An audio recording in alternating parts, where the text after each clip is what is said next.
I found that having faith in the universe is actually really good business, although that may sound crazy. I've developed a surrender practice, and frankly, the further along I get with my business, the more I try to surrender. Why is that?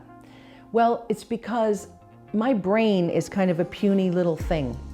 And if I had to create business targets and goals with my puny brain, I would never have been arrogant enough to come up with the reality of what our experience has actually been.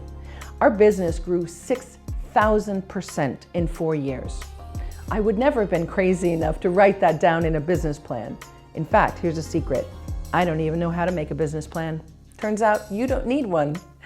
If you surrender to what the universe has in mind for you, you will find that you actually go places that you never dreamed that you would go. You will find magical confluences happening. You'll find synchronicities that occur. You'll find crises actually turn into opportunities. I can't tell you the number of times that I've thought, well, I can't possibly handle this. I cannot manage this. I do not have the resources I need. And then I think, you know what? That's okay, because I don't have to manage this. I don't have to handle this. I can turn this over to the universe, and the universe will take care of it. So crazy as it sounds, that is actually the way that I run my business. And I'm a little bit addicted to this process now.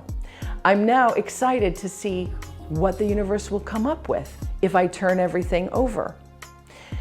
A while ago, we hired in a company to manage our digital platform. We thought, okay, we're getting big now. We need to bring the people in to do it properly.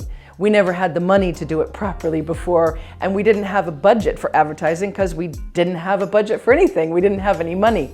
We had myself, my husband, the goats, the view, and my ability to tell a story. We completely relied on social media because we had no marketing budget whatsoever.